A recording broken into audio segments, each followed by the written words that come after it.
On Friday, I apologized for some remarks that I made and others made, but particularly ones that I made on this program to the women's basketball team at Rutgers University. And it was a straightforward apology that Charles and I wrote, and I didn't think it was necessary to offer any excuse. No, I don't think there is now. In light of women's college basketball soaring, let's revisit Don Imus. On his radio show, he said this of the Rutgers women's basketball team. That's a nappy-headed up there, I'm going to tell you that now. Oh, man, that's some... Ooh. And the girls from Tennessee, they all look cute, you know, so... Like, kind of like a... I don't know. Spike Lee thing. Yeah. The Jingabos versus the Wannabes, that movie that he had? Yeah, it was a tough... Imus would land in hot water, though conservatives would defend him. I don't think anybody should be fired over this. I don't think Don Imus should have been fired over his joke about the Rutgers basketball teams. Like Bernard Goldberg, disgraced ex-Real Sports journalist.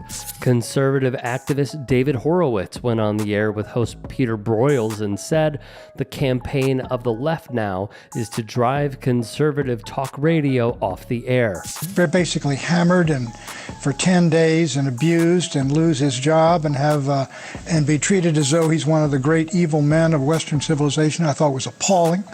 The man's a friend of mine, and I think a real spirit of censorship was involved in here. Pat Buchanan, who worked under Ronald Reagan, hated the decision. Page 70. Serena shocked by racist heckler. See, I personally stayed away from that for your benefit. I was on an airplane.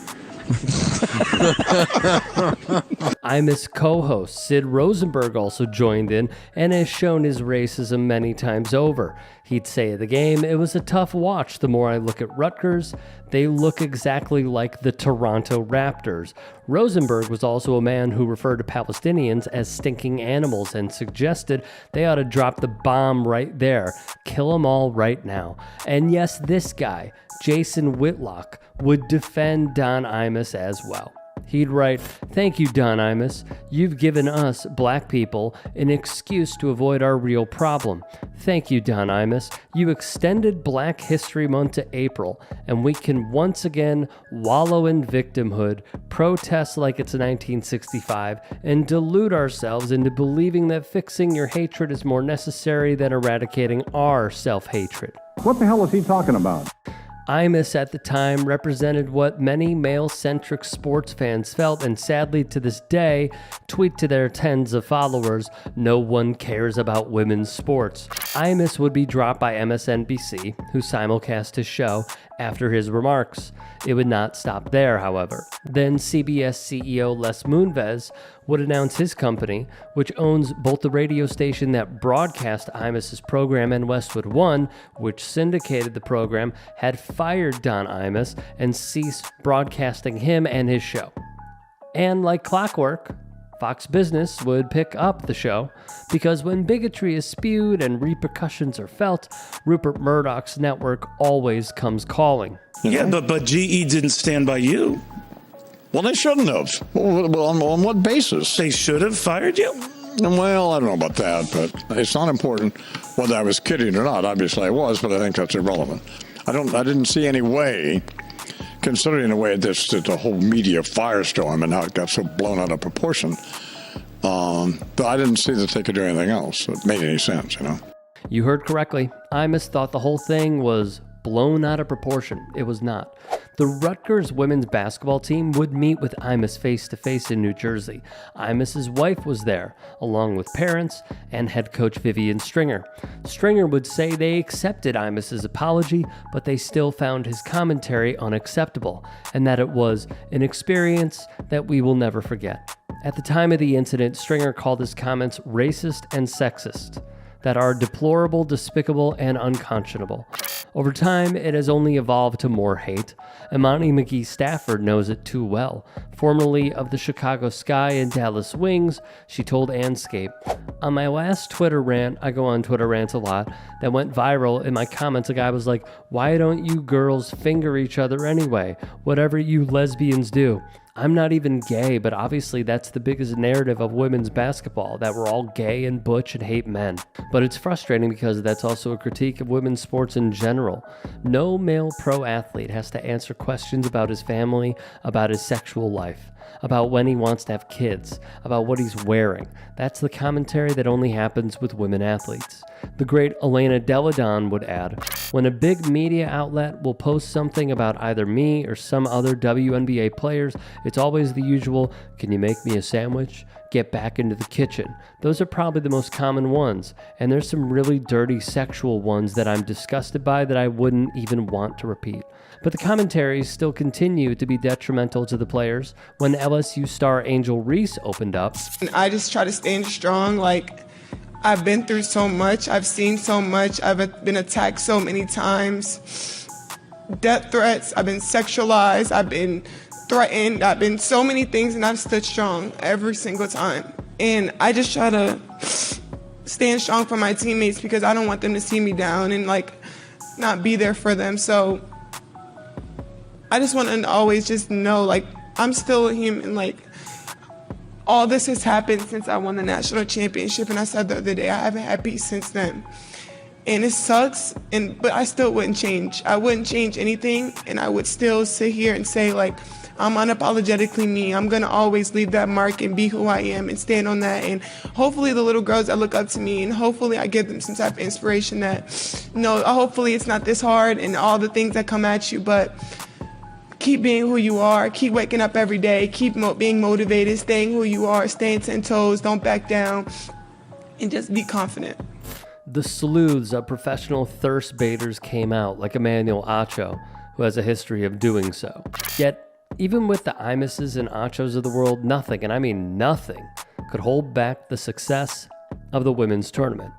Iowa's 71-69 win over UConn averaged 14.2 million viewers. The game peaked at 17 million, per the Post. The previous record for an ESPN basketball broadcast was 13.51 million viewers for Game 7 of the 2018 NBA Eastern Conference Finals between the Cleveland Cavaliers and the Boston Celtics. What should not be forgotten is ESPN and the NCAA had this product for years and failed to capitalize.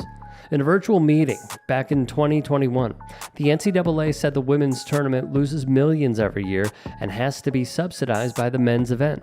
Ben Strauss and Molly Hensley Clancy suggested the organization understated the value of the women's tournament by nearly $100 million. The women are blended into a $500 million ESPN package of 24 championships. The NCAA said the women's event is worth just 15% of that deal, or about $75 million. It was safe to say they shortchanged it. In one study conducted by Kaplan, Hecker, and Fink, the law firm commissioned by the NCAA to look at gender equity in NCAA basketball, they stated the nonprofit designed its own system to maximize the value of and support to the Division I men's basketball championship as the primary source of funding for the NCAA and its membership. The study found the NCAA's broadcast agreements, corporate sponsorship contracts, distribution of revenue, organizational structure, and culture all prioritize D1 men's basketball over everything else in ways that create, normalize, and perpetuate gender inequities. It's been a tough go for the no one cares about women's sports crowd, I tell you. Take, for example, the Chicago Cubs. They were in a rain delay and the Jumbotron showed Iowa, South Carolina. Lavelle E. Neal of the Star Tribune would write, "We all should be excited about the championship of a tournament that has delivered time and time again. We also should be embarrassed, ashamed, and chagrined that while this tournament brought out the best in sports, it also revealed a lack of equality and the worst in society. We need to be better." First things first, before we jump into it, if you can, please do become a channel member at youtube.com/TYT Sports to keep us afloat, and or go to tyt.com/join. In addition, if you want to support me, you can follow me on Twitter, Instagram, and TikTok. Appreciate the love. I do think it's rather fascinating to look at how there are so many different perspectives to put down a sport that predominantly consists of black women, and yet it is just the language that is simply evolved from being so blatantly outright discriminatory with the likes of Don Imus to now seeing the Jason Whitlocks, the Emmanuel Achos, the Outkick the Coverages, all of these people who make up right-wing media, latching themselves onto the successes that has been led by Caitlin Clark, Dawn Staley, Camila Cardosa, Angel Reese, Flau'jae Johnson, and many others, and still trying to pick apart these brave, selfless, strong women. And they are doing so for an agenda.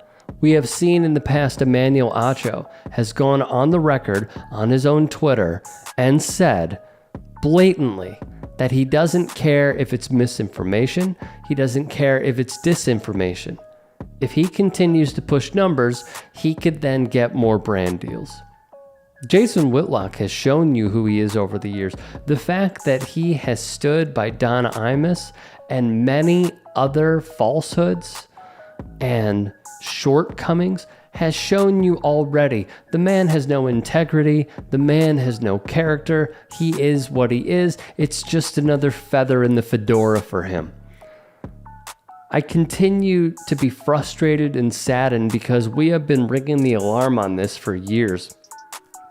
And I give credit to Sedona Prince because during the COVID years when everything was shut down and the NCAA set up weight rooms and courts for the women and food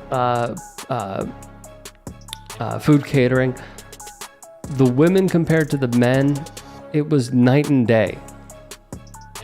But then we started looking into this more and more, and how you have a product that has so much potential, but ESPN didn't care, and the NCAA didn't care.